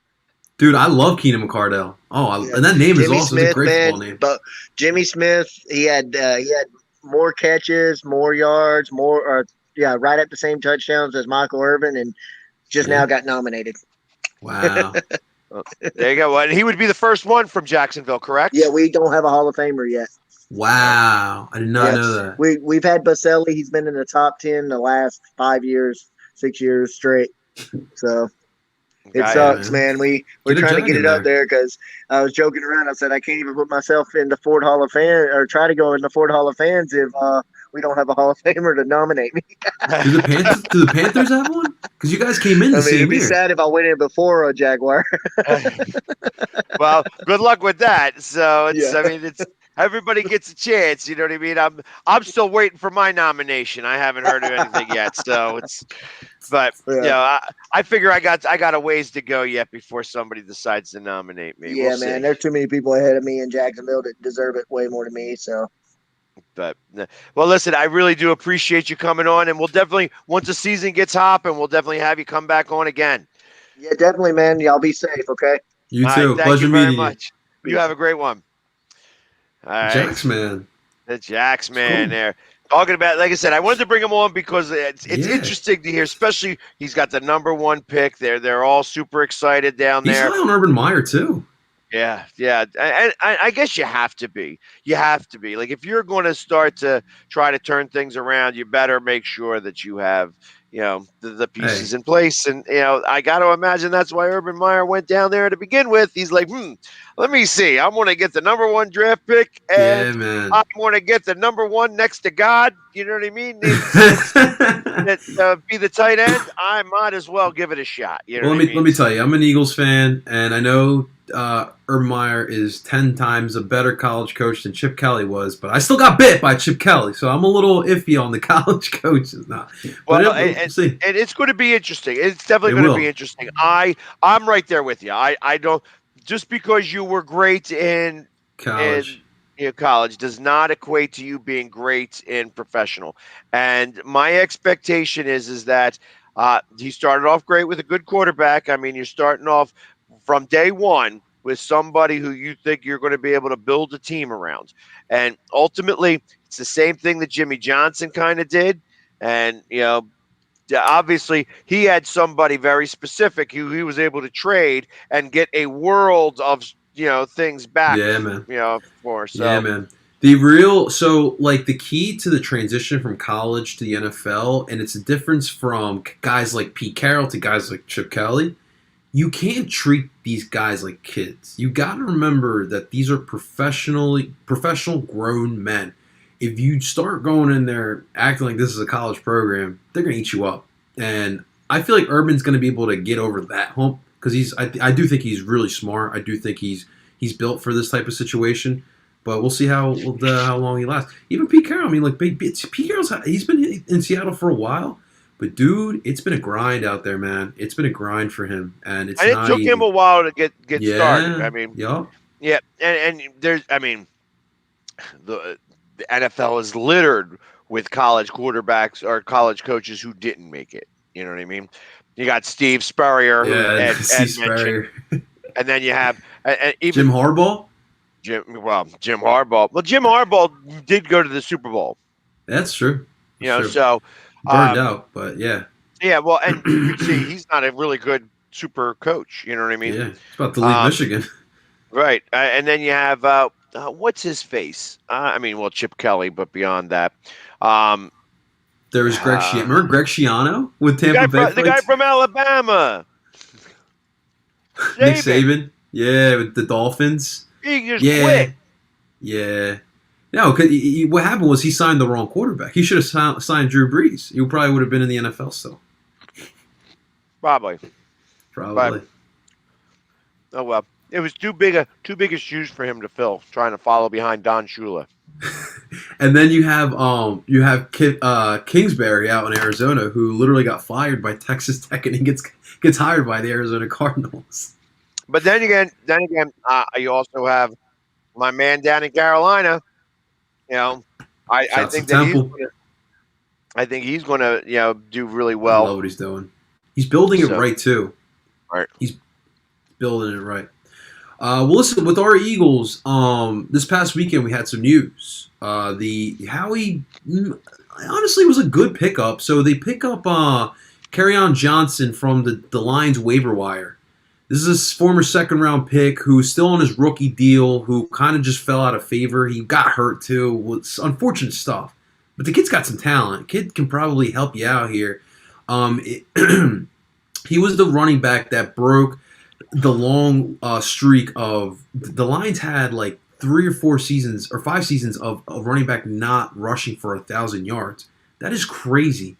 People don't think about that, but the Lions, since Barry Sanders – have yet to have a good running back. It's crazy. It's like the Dolphins with quarterbacks. But yeah, we take a waiver on a guy who was a former second-round pick who actually was pretty solid in this league. He does a little of everything. He pass blocks. He can catch. He can run between the tackles. To me, this is a low-risk, high-reward type of situation. This is a guy who can be part of your rotation. And now what you're looking at here is you're looking at the Eagles actually prioritizing a running game possibly. You have a good group in here that's going to compete for spots on this roster. Obviously, Miles Sanders' spot is secured. He's your running back this year. But you got Jordan Howard. You got Boston Scott. You got Kenneth Gainwell from the NFL draft. You have, Corey Clement, I guess, is still here, which I don't know how much longer he's going to be here for. Johnson here, Kerryon Johnson, we just signed. You still got Hundley, and you still got what's his name, Hastings rankings from last year. So I really am happy that Howie and the Eagles are prioritizing the running game. I hope we run the ball much more than what we did this past season. Because look, you got a young QB. Jalen also is a mobile quarterback. Let's get those RPO going. Let's get those triple option going. Run the ball. Set up the pass, or this offense should be all right. Well, I won't believe it until I see it. I will not believe it until I see it. And that's the hard part with that. I just don't trust that they're going to run the ball. I hope they do, man. It really, and the reason why I'm like, I feel like we will, only because of what I saw in Indy. Indy used the running backs in many different ways. They ran the ball. They put those guys, they lined them up as wide receivers too. They did different things, and I just hope that he does take what he did in Indy, brings it here, create those mismatches, put guys in different spots. Like you'll see Devontae in the slot, you'll see Devontae outside. Same thing with Jalen Reagor. Same thing with Dallas Goedert, Zach Ertz is still here too. So use that creativity for this offense because you do have some pieces here. The biggest difference is that the offensive line is going to be back. Yes. And Dillard's going to be healthy again, although I don't think that he beats out, Mailata. They're going to be heavy on the offensive line, the defensive line, and, in running backs. And even receivers. Like, we got all these receivers now. Like, who doesn't make the cut? I was trying to figure that out. I'm like, dude, Greg Ward might not make the cut. I figure he's not going to.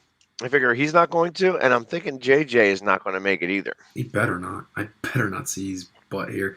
But yeah, I think it's going to be obviously Devontae Smith. You got Jalen Reagor. I think Fulgham's going to get his opportunity here. And then I would hope Quez makes the team. Quez. I want Quez. He's the fastest guy on the team. I would like him here too, man.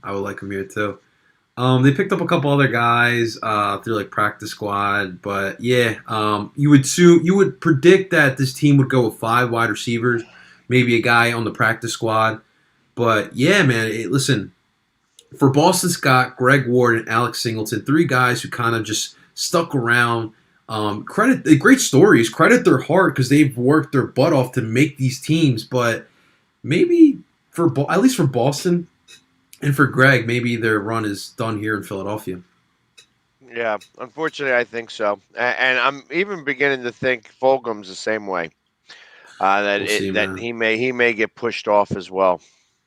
Yeah, man, it's a lot of pressure on Travis Fulgham. We'll see what he has here. Are we going to get the? Also, I did hear he suffered an injury midway through last year, which is weird because why was he never on an injury report? And he was playing all those games, so. He was there, but he wasn't getting the ball thrown to him. So, that would make a little bit more sense on saying, hey, he was hurt a little bit and, blah, blah, blah. That's what it sounds like to me. It sounds like blah, blah, blah. This is the reason why he wasn't being thrown the ball. But just really hope he's not another Don Brown, like a one-hit wonder. Because, dude, those 3 games, oh, my God, it was so much fun. Right. Dude looked like T.O. for a little bit. And I was just like, is this guy legit? And yeah, he kind of fell off. So we'll see what this coach is. I really see. I know it's a little premature, but I just love Sirianni. Like his energy is everything to me right now, and I just hope that feeds off to these guys. He's got a lot to prove too. We don't know anything about this coaching staff, anything other than Stoutland, right? But we don't know anything about anyone else. Oh yeah. Well, It's going to be interesting. The one thing that I have heard coming from that whole camp right now is that the energy level is really high. And that's kind of cool to hear. You know what I mean? Like, hey, listen, I'm high energy. I like being high energy. I know what high energy can do if everybody's pulling in the same direction. Losing kills high energy, though. Yes. You can't keep high energy and lose. Right. So hopefully, that's why I would love to play the Giants in week 1 and smack them around. Smack them around some. Let me ask you something. How's your rock, paper, scissors game? Solid. So. He's already notorious for rock, paper, scissors. I love it. Well, exactly. Well, and you know what? Same thing with Kutch at third base. He's always So after he hits a home run, I think he's what 70%, 60 or 70%. Something like You get that, the yeah. ties or the lose and stuff like that. So, but Yes, because you sir. only get one chance, you have to like tie. It's like so. I would like to see a Week 1 Giants matchup. You Let's know, do it. Let's do it. that would be, and the thing is that they would make that Monday Night Football. I want to go up there. I want week 1 up there, though. I don't want it here. I want it up there. And I want to go. I want you and I to go. Well, I'm running trips. I'm running trips all over the place. Once this With schedule who? comes With out, who? with who? With who? Well, Philly sports trips. Let me Let's tell you go. who I'm running these trips with. Not only are we running trips, but we're going to be having a tailgate for every home Let's game go. down in the Navy Yard at the bar right there. We're going to be doing it all season long. Tailgates here, and then I'm going to all of these away games. We're doing Denver. We're doing Vegas. We're doing Ooh. Carolina. I'm doing Atlanta. You know what I mean? It's going to be all of these places. Everybody who's got 2 names is coming to us. Kansas City, Los Angeles, New Orleans. Like it says, it's like every home game minus, or whatever, has got 2 names coming here. So that's funny how that worked out. But like Los Angeles, Kansas City, New Orleans, Tampa Bay, all home games. We get Tommy So, Boy this year. That's great. yes. I'd love to see him get smacked.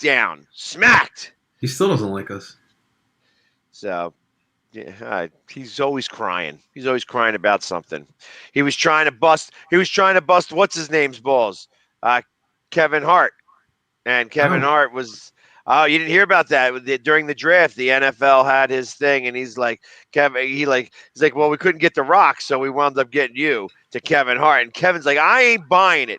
You think you're so great? Tampa Bay was stacked before you went there. That's the reason why you went there. Go to like Detroit and try to win a Super Bowl, and then maybe I'll believe. I think that you're just fugazi. And he's like, That's not a yeah, bad point. I got all my friends around here, so you're going to have the. We're not listening to what you got to say. That's not a bad point that he put out there. I agree. It's just it was kind of funny to hear it. Kevin Hart Kevin sticking Hart, up. He's like, yeah. you can't beat the NFC East. You're 1-3 against the NFC East in major games. It's gutsy, man. That's gutsy. 49ers coming to Philly? San Fran's coming to Philly? Yes. Oh, okay. Yeah, because they were in 4th place. So that's why I say anybody who's got 2 names is coming. San Francisco, Los Angeles, Kansas City, Tampa Bay, New Orleans. Yeah, I'm not really looking forward to. There's nothing really with San Francisco this year. No, I actually San Francisco. It's going to be interesting because they got a quarterback, and who's going to start for them? Bosa comes back. Is he going to be healthy Joey enough to be Bosa. able to play? So, and we took it to them last year. With a half a team. You know what I mean? So, but they also didn't have Bosa. Their quarterback was hurt. So it's going to be interesting. Yeah, man. Can't wait. Yeah, Denver's going to be a lot of fun. I know that people are really excited for the Denver trip. Of course, everybody was going to go to Vegas, but I'm definitely going out to do Denver. I'm going to do Denver. I'm going to be out for Denver all week long. I'm going out there really early. So I'm hoping that it's not a Monday Night Football game here, and then we go out to Denver. I'm hoping because I want to get out there for a few days. No, I want to go to Vegas for sure, man. That'll be a lot. And obviously, like the city is like there's a lot to do, especially if you're an adult. But that stadium intrigues me. Like the black hole, it's like legit. It's a Death Star, and I really want to check it out. So that's definitely one I want to check out, man. So I am going with the captain. We saw him on here a little earlier. The captain's got a seat for me. Nice. So I am going down there with the captain in the black hole. In the middle of the black hole, you're going to see the green guy out there. It's like I'm going to be the torpedo shot that blows up the Death Star. That's what it's going to be like with me because they can't handle what I got. They think that they're louder than me. There's only one guy in the NFL who's the loudest, and it's this guy right here. So, Let's go. But yeah, it's like I said, it's going to be exciting. And then going to Denver, like I said, you're going to. I've never been to Mile High Stadium, so I know they don't call it Mile Really? High anymore. But it's definitely. I'm excited. I'm hoping that it's early enough that I could also catch a baseball game out there. That's the thing to do out there. So I'm going Wednesday or Thursday, and so we have a friend of a friend that lives out there, and they were like, yeah, you got it. She's like telling us things to do. You're like, yeah, you got to go to the Colorado Rockies game, and I'm like, they suck. Why would I go to Colorado? I'm a Phillies fan. They're like, no, it's a place to go, but I get the whole high elevation thing. Balls fly. That's entertaining, but I'm sorry, I'm not going to a Rockies game. If my Phillies are out there. Actually, yeah, I actually going to a Rockies game isn't so bad. Like when I was out in Pittsburgh, I went to a Pirates game. You want to see the stadium. You want to get around. You stay for 5 innings and then you roll. You know what I mean? It's like you're not going there. You go there, you get a real super cheap seat. You go sit in the seat for a half an inning, and then you walk around the stadium and you check out all of the stuff that the stadium has to offer. And I would do that just because that's how I am. Like I take some pictures. I mean, you could do your little dance out there and be like, I hey, will. this is where the Phillies normally lose. You know what I mean? Because we normally get our asses beat out there. So, Man. maybe doing your dance will change everything. Yeah, You know what I mean? I'm gonna go to every stadium and I'm gonna do something. Even the Rapids. So, and you're going out there on Thursday. Colorado, the Colorado Avalanche are still playing too. They got a pretty good playoffs. So, that I don't know who they're going to be up against. That's possible they'll be a top playing. seed, right? I think they're number 2. So, or number 3. I'm not exactly sure. I'd see it again. This is now the West, so it's even harder for me to try to figure out who's in there and who's going to be doing it. But that's also a good thing to kind of do out there. And well, at least it'll be a little bit warmer. It shouldn't be snowing like it was like 2 weeks ago. It's crazy. So, yeah, it's supposed to be in the 70s. It is Colorado, so I would still bring some winter clothes because it's going to be chilly at night. Whew. Sounds good, man. Sounds good. And if you want to find out of a specific bar, I don't have the glass on me right now. Yeah, I need to go to that Philly bar.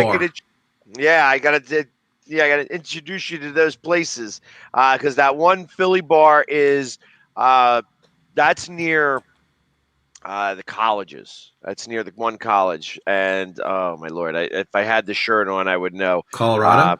Colorado the State. one. It's probably Colorado. Because they're like the Buffaloes. They're the black and gold team, and then the Colorado State, the Rams, are green and gold. Right, but this was, obviously this was a Philly bar, and it was something Asbury Provisions. Provisions. Great Philly bar, and there's some Philadelphia stuff out there, so you should be able to find that real simple. You look We're at literally everywhere around the country. That's crazy. Exactly. I use an app when I go anywhere, and I find where the Philly bars are at. It's a great little app. I'm gonna give them a plug here. It's what is it? Here it is. Team Bar Finder. I'm gonna show the app. Find your happy place. Team Bar Finder, and you put in whatever team, and immediately it'll pull you up all the different bars in that area that fall into that category. Okay. So, Team Bar Finder. There you go. I gave them a nice little plug there. This was not a paid advertisement, guys. Yeah, they should pay me though. They should pay us. People are watching this all around the world, so they would know. Team Bar Finder is where you find for all your Philly, all the teams, any team you want to. If you're a fan of somebody else and you put it in there, and it'll show you all the different bars that fall into that category. So listen, we got a few minutes left, so we got to change it up to my last one here. Give me 1 second here, and we got bam. The 10-9-8 76ers. I like it. My childhood logo. Yeah, I went old school here because the other logo is like hard. It would be hard to see. I feel you. I feel you. So, Sir, they're on an 8-game winning streak. I know it's against bad teams, but I'll take a winning streak when I can get one. hey, you know what? And even during those 8 games winning streaks, they've had chances to lose and pulled them out and won. Like you got the tap in for 2. He only scored 5 points in that game, but he got the most important 2, and man. things like that. So I'm, it's interesting. Again, going in on a hot streak is still going in on a hot streak. So it's important to kind of do that. They were talking on Sports Talk Radio whether they should rest them up and go in a little bit rested, because I think that they win it now. They got to win. They got to go 500, or nobody else has to lose to wind up getting the number 1 seed. More importantly, and I'm going to just do a little bit of research really quickly, because I want to know where are the, when we're talking about the standings, where are the Celtics Sixers? are in the 7 spot. Yeah. So it's interesting because the 7 and 8, are going to face off against the winner of the 9 and 10. And it looks right now as if it was to end today, Washington would be in the number 9 spot. It's possible that Washington could be in the 8th spot. Wow. They could wind up being number 8. And if that's the case, they will wind up playing the Celtics, who look like they're going to be in the 7th spot. They're down 2 games to the Heat, who have the 6th spot right now. And if that's the case, big blow today. They just lost Jaylen Brown for the rest of the season, so that's a big blow. So yeah, that could very well happen. Which means that if everything was to hold serve right now, because there's 2 games up on the Hornets, and the Hornets are 1 game up on the Wizards, who's a half a game up on the Pacers. Looks to me like the Bulls, even after doing all of those changes, they're trying to make a little bit of run and won 3 in a row, are not going to make the playoffs. I don't think so. So you're going to wind up having, I think it's going to be the Celtics and Washington. And then the Celtics are going to have to play the winner of the Hornets and Pacers. And that's how that's going to go. So 7 and 8 go against 9 and 10. The winner of that 7-8 game goes in the number 7 seed.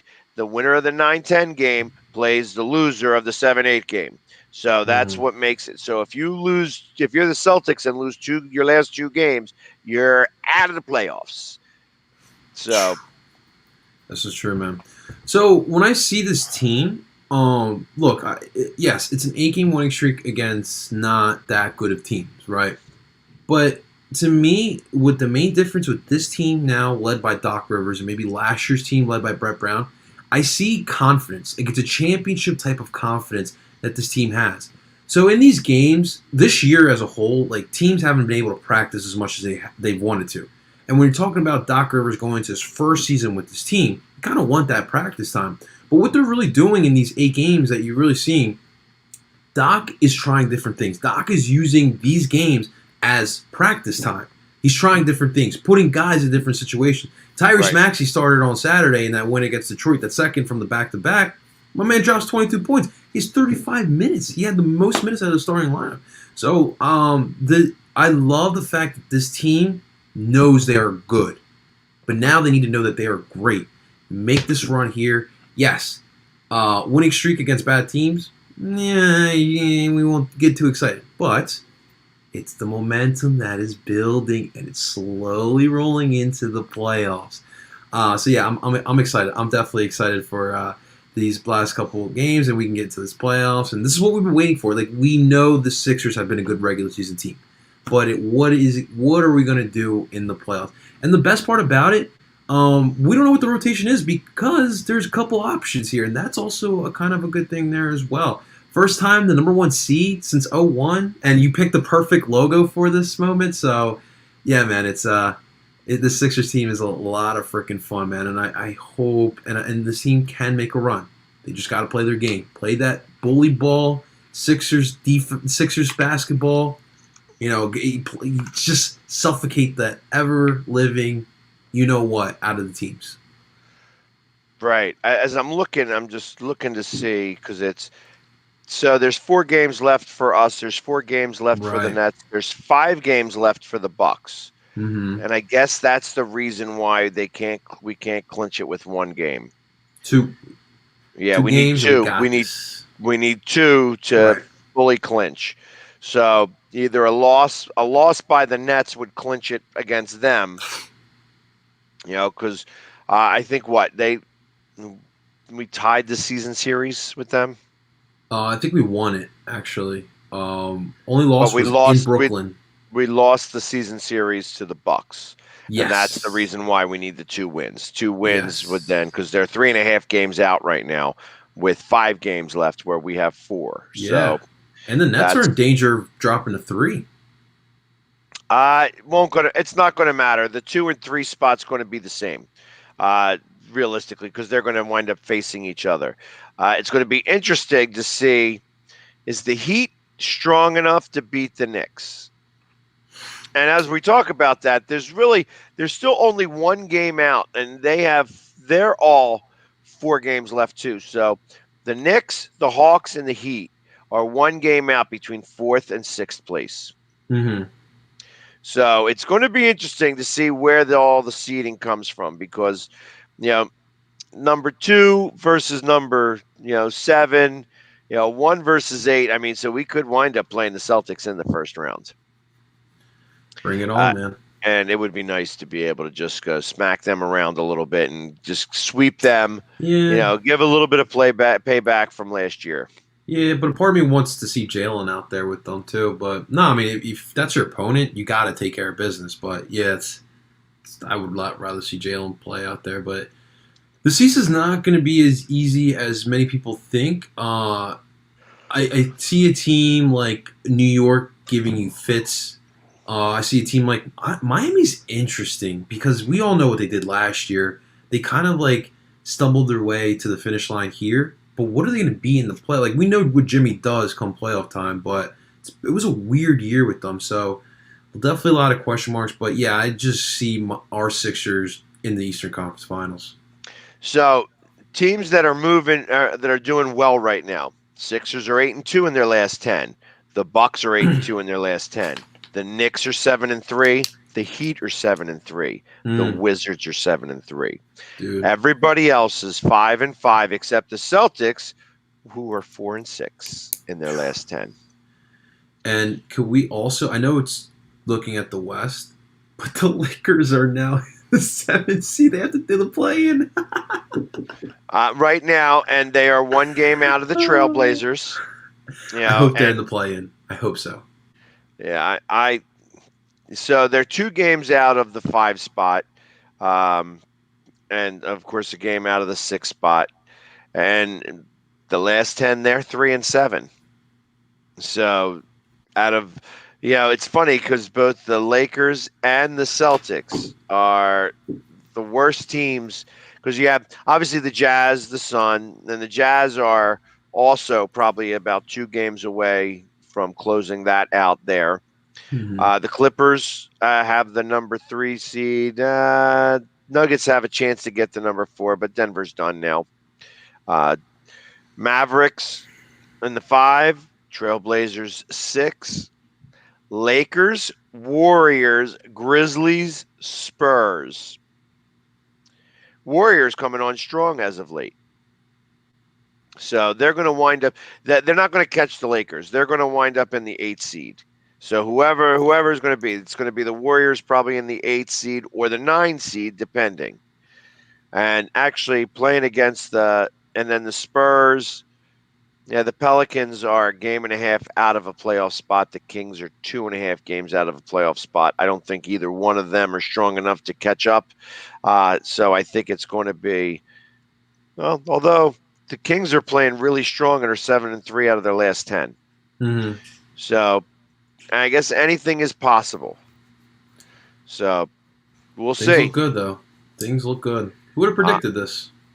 Hey, I said that the Sixers were going to be number 2 going into the playoffs. So, they've exceeded those expectations.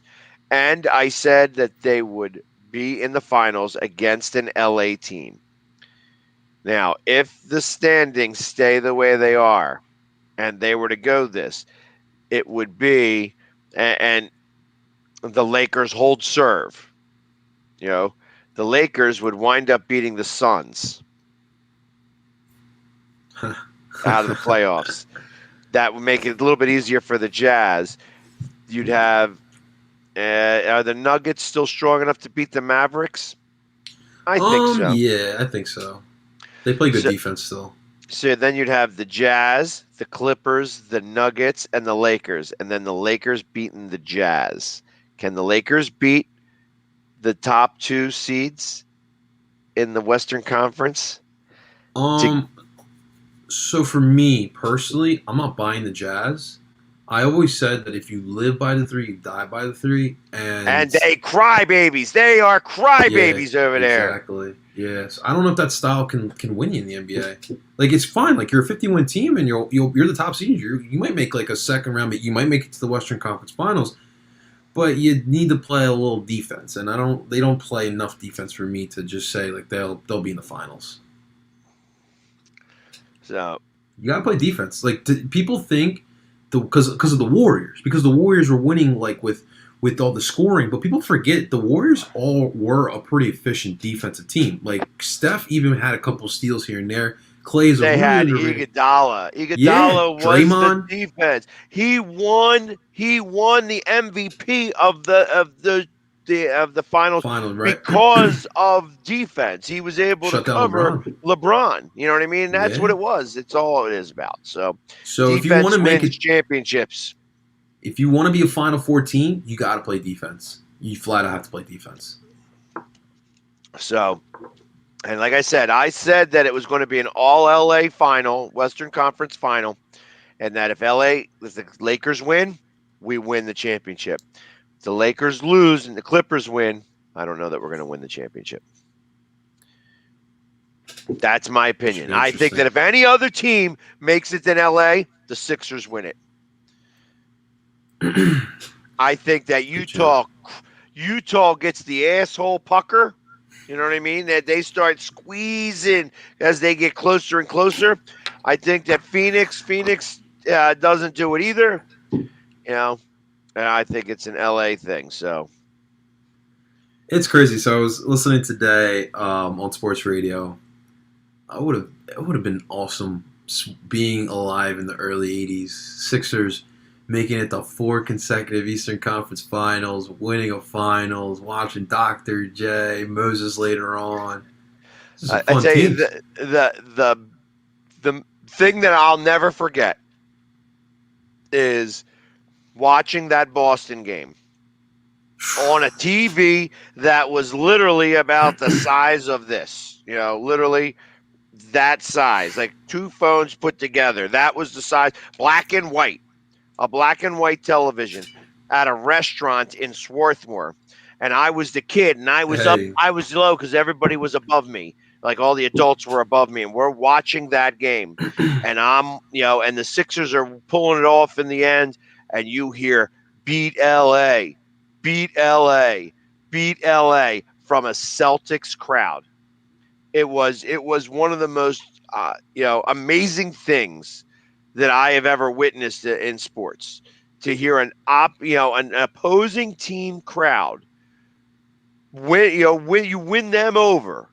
I mean, because the Celtics and Sixers had some knockdown dragouts. You know what I mean? It was, we had Andrew Toney, the Boston Strangler, man. They hated him. But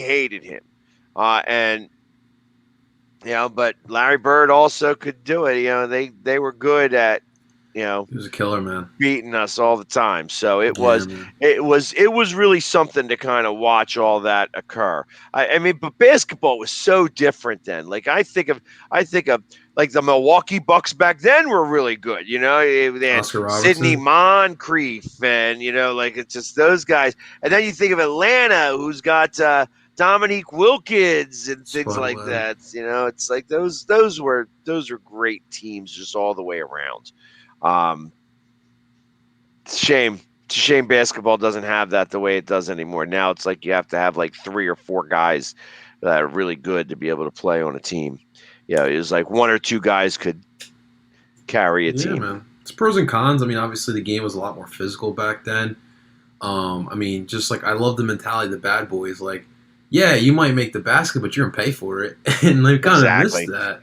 But Exactly. today, like these guys are like so much more athletic.